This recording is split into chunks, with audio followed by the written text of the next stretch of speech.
নমস্কার বন্ধুরা, গঙ্গাসাগরের বনেদি রান্না ও পরিবেশ ইউটিউব চ্যানেলে আমি সবাইকে স্বাগত জানালাম। বর্ষাকাল প্রায় শেষ হয়ে যাচ্ছে বন্ধুরা, শাপলা খাওয়া হয়নি। আজ আমি শাপলা তুলতে যাচ্ছি, চলুন সবাই শাপলাটা তুলে নিয়ে আসি। ইলিশ মাছের মাথা দিয়ে আর শাপলা রান্না করব। ইলিশ মাছের মাথা দিয়ে শাপলা রান্না করলে না দুরন্ত লাগে খেতে বন্ধুরা। একবার হলেও ট্রাই করে দেখবেন, যাদের বাড়িতে রয়েছে বা পাশাপাশি রয়েছে তারা তুলে খাবেন। আর যারা শহরের বন্ধু তারা তো শহরে মার্কেটে কিনতেই পাওয়া যায়। চিংড়ি মাছ দিয়েও শাপলা খেতে ভীষণ ভালো লাগে, তবে ইলিশ মাছের মাথা দিয়ে শাপলা রান্না করলে দারুণ লাগে বন্ধুরা। চলুন তাহলে শাপলাটা তুলে আনি।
ছোট ছোট ফুল বেরিয়েছে শাপলার, কি দারুণ লাগছে। কিন্তু এখানে তো অল্প রয়েছে, যেখানে বেশি আছে আমাদের যেই পুকুরটাতে বেশি হয়েছে আমি সেখানেই যাচ্ছি।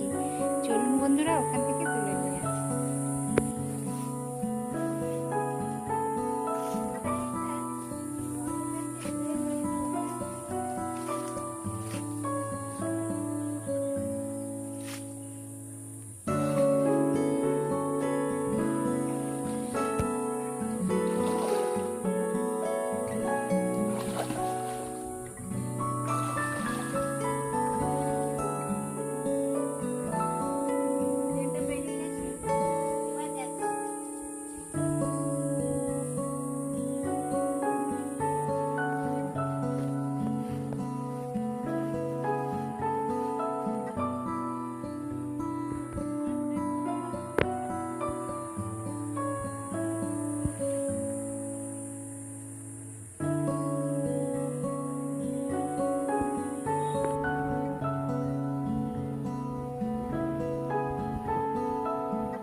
দেখুন এখানে কত শাপলা ফুটে আছে।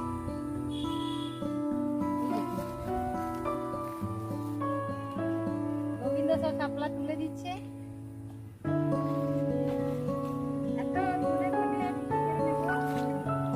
এই দেখুন বন্ধুরা কতগুলো শাপলা তোলা হয়েছে। এতগুলো তোলা হয়েছে, রান্না করলে অল্প হয়ে যাবে।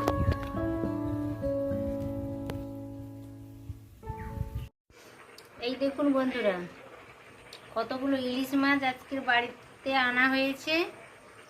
ইলিশ মাছের তো অনেক রেসিপি হয়ে গেছে আমার চ্যানেলে বন্ধুরা।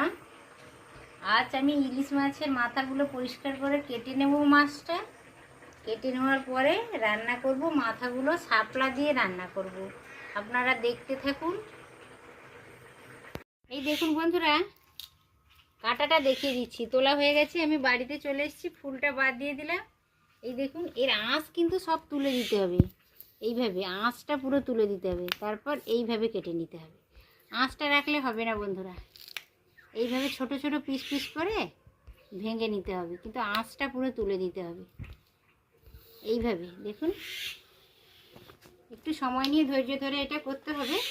আর এইটা একেবারে টাটকা, এক্ষুনি তো তুলে আনলাম আপনাদের সাথে, সেটাও শেয়ার করলাম তোলাটা।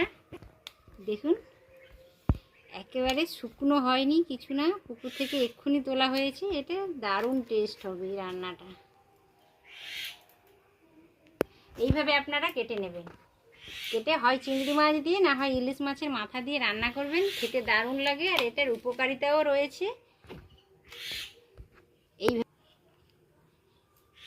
দেখুন বন্ধুরা, শাপলা তুলে নিয়ে এসেছিলাম। এই দেখুন শাপলাটা ভালোভাবে এইভাবে খোসা ছাড়িয়ে আমি কেটে নিয়েছি। কেটে ধুয়ে পরিষ্কার করে রেখেছিলাম। জল ঝরে গেছে, পুরো জল ঝরে গেছে। এখন আমি রান্নাটা করব। দেখুন গ্যাস ওভেনে একটা কড়াই বসিয়ে দিয়েছি, গ্যাসটাও অন করেছি। কড়াইতে 1 টেবিল চামচ তেল দিয়ে দিলাম। কিন্তু আমার উনানের একটু প্রবলেম হয়েছে, উনানে একটু জল উঠে গেছে।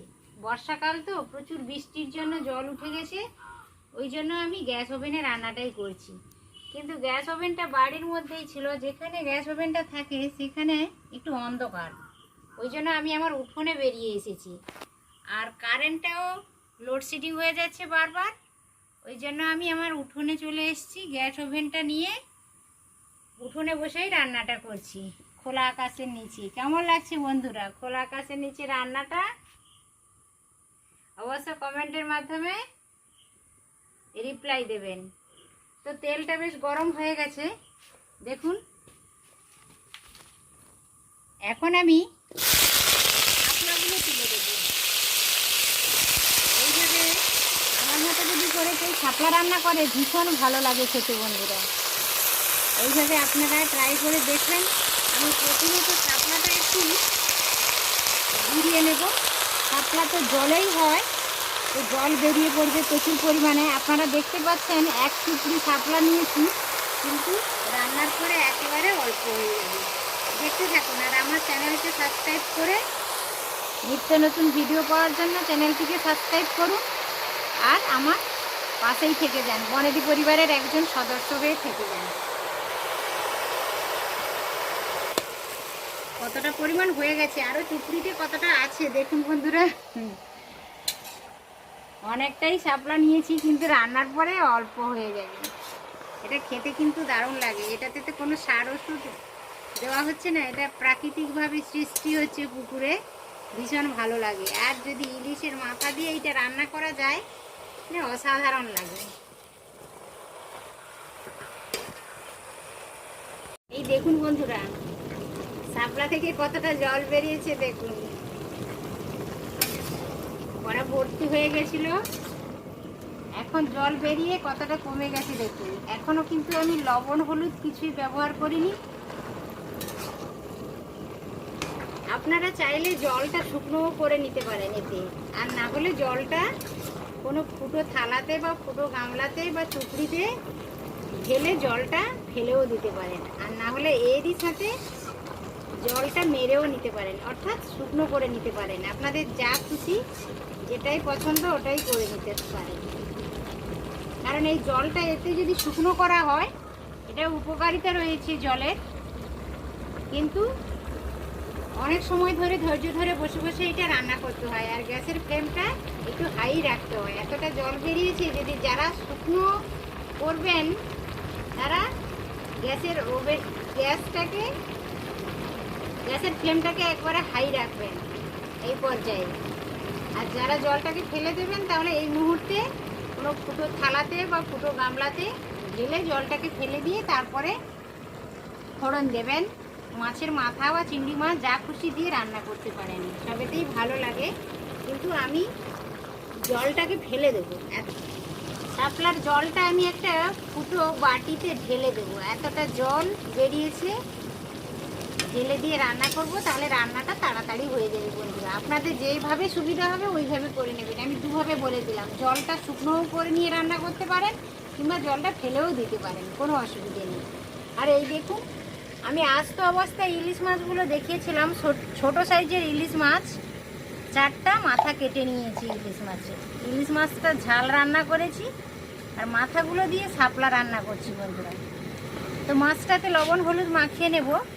এই দেখুন, আদা অল্প আর রসুন অল্প, 4-5 কোয়া রসুন আর 1 ইঞ্চি মতো আদা আমি একসাথে পেস্ট করে এনেছি। ফোড়নের জন্য এই যে 4-5টা দুটো শুকনো লঙ্কা নিয়েছি, ভেঙে নিয়েছি।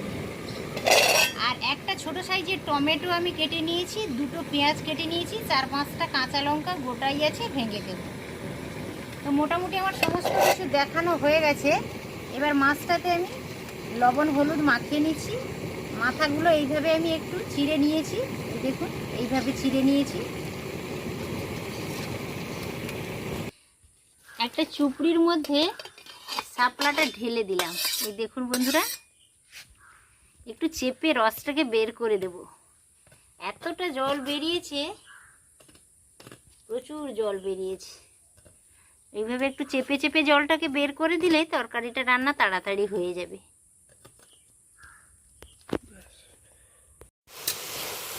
এই দেখুন বন্ধুরা,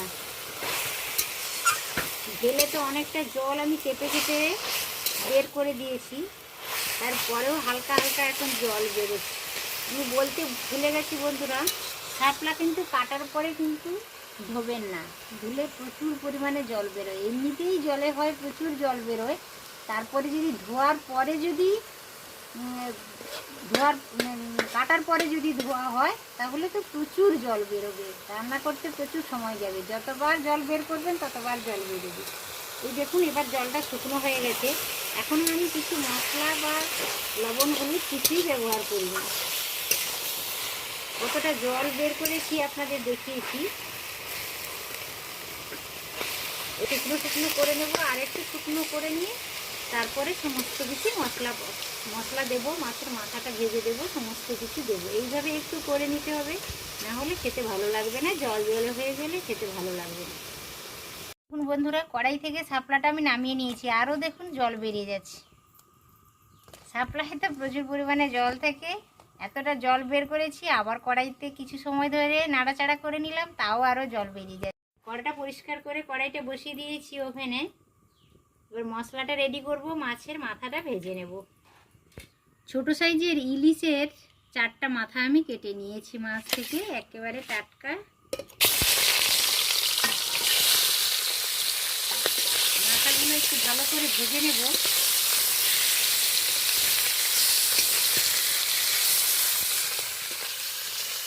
এই দেখুন, মাছের মাথাটা আমি মোটামুটি হালকা লালচে করে ভেজে নিয়েছি। এই পর্যায়ে মাছের মাথাটা তুলে নিচ্ছি কড়াই থেকে। এই শাপলা যেই বাটিতে রেখেছিলাম ওই বাটির এক সাইডে মাছের মাথাগুলো ভেজে তুলে নিলাম।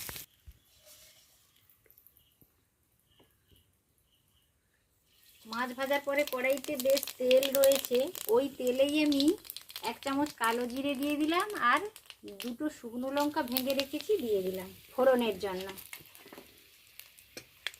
একটা সুন্দর গন্ধ চলে আসছে। কেটে রাখা পেঁয়াজ আর টমেটোটা দিয়ে দিলাম।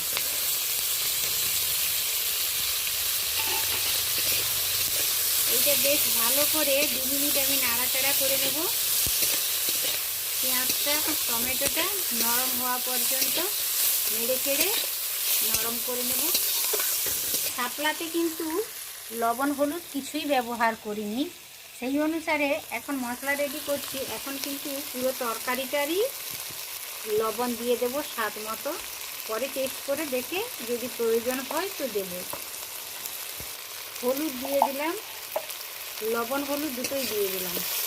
এইভাবে আরও আমি বেশ কয়েক সেকেন্ড ভালো করে নাড়াচাড়া করে নেব। পেঁয়াজ টমেটো বেশ নরম হয়ে গেছে। এই পর্যায়ে দেখুন, আদা রসুন বেটে রেখেছিলাম দিয়ে দিলাম। অবশ্য শাপলাতে একটু আদা রসুন ব্যবহার করবেন, কারণ জলে হয় একটা গন্ধ থাকে, তো আদা রসুন যদি ব্যবহার করা যায় তরকারিটা বেশ খেতে ভালো লাগে। পেঁয়াজ আদা রসুন টমেটো ফোড়নের সাথে ভালো করে কষিয়ে নিলাম। বেশ নরম হয়ে গেছে, কাঁচা গন্ধটাও চলে গেছে। এই পর্যায়ে আমি একেবারে অল্প জল দিয়ে দিলাম। শুকনো মশলাগুলো দেবো, ওই জন্য অল্প একটু জল ব্যবহার করলাম, যাতে তলাতে না ধরে যায়। ঝালের জন্য 1/2 চামচ আমি লাল লঙ্কার গুঁড়ো দিয়ে দিলাম। হলুদটা তো আমি আগেই দিয়েছি। এবার ছোটো চামচের 1 চামচ আমি জিরে গুঁড়ো দিলাম, আরও 1 চামচ মানে 2 চামচ আমি জিরে গুঁড়ো দিলাম।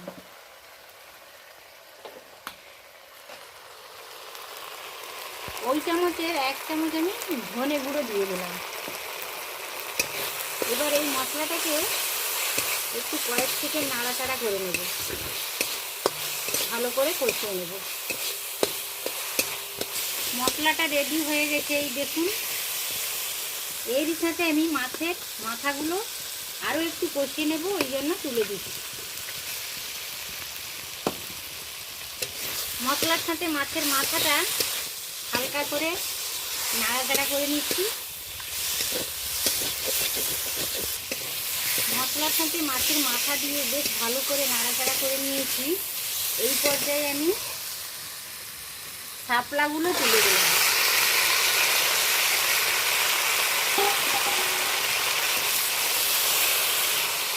ভালো করে মিশিয়ে নেব। এইভাবে যদি শাপলা রান্না করা যায় বন্ধুরা, খেতে কিন্তু বেশ ভালো লাগে, কিন্তু একটু সময় যায়, যেহেতু শাপলাতে প্রচুর পরিমাণে জল রয়েছে। ধৈর্য ধরে এইভাবে রান্না করবেন, খেতে বেশ ভালো লাগে। শাপলার তরকারিটা প্রায় কমপ্লিট হয়ে এসেছে, এই দেখুন। এবার তলাতে হালকা হালকা ধরে যাচ্ছে, মানে বসে যাচ্ছে। এর দ্বারা বোঝা যাচ্ছে যে জলটা একেবারে শুকিয়ে গেছে, শাপলার মধ্যে আর জল জল ভাবটা নেই। বেশ ভালো একটা গন্ধও আসছে। এই পর্যায়ে আমি শাপলা তরকারিটা নামিয়ে নেব বন্ধুরা। প্রায় কমপ্লিট হয়ে গেছে, আর 2-1 মিনিট রাখবো গ্যাস ওভেনে, তারপর নামিয়ে নেব বন্ধুরা। শাপলা দিয়ে আর ইলিশ মাছের মাথা দিয়ে তরকারিটা একেবারে কমপ্লিট হয়ে গেছে। আমি কয়েকটা কাঁচা লঙ্কা আর একটা পেঁয়াজ দিয়ে সার্ভও করে দিয়েছি। দেখুন কতটা সুন্দর দেখাচ্ছে। আপনারা এইভাবে ট্রাই করে দেখবেন। আশা করি ভিডিওটা সকলেরই ভালো লেগেছে। ভিডিও যদি ভালো লেগে থাকে অবশ্যই আমার ভিডিওতে একটি লাইক দেবেন, পরিচিতদের মধ্যে শেয়ার করবেন। আর গ্রাম্য পরিবেশে নিত্য নতুন ভিডিওর আপডেট পাওয়ার জন্য আমার চ্যানেলটিকে অবশ্যই সাবস্ক্রাইব করে রেখে দেবেন বন্ধুরা। আজকের মতো তাহলে এই পর্যন্ত। আজকের মতো বিদায় হলাম। আবার হাজির হয়ে যাব কোনো রেসিপি নিয়ে। তত সময় আপনারা সকলে সুস্থ থাকুন, ভালো থাকুন। নমস্কার।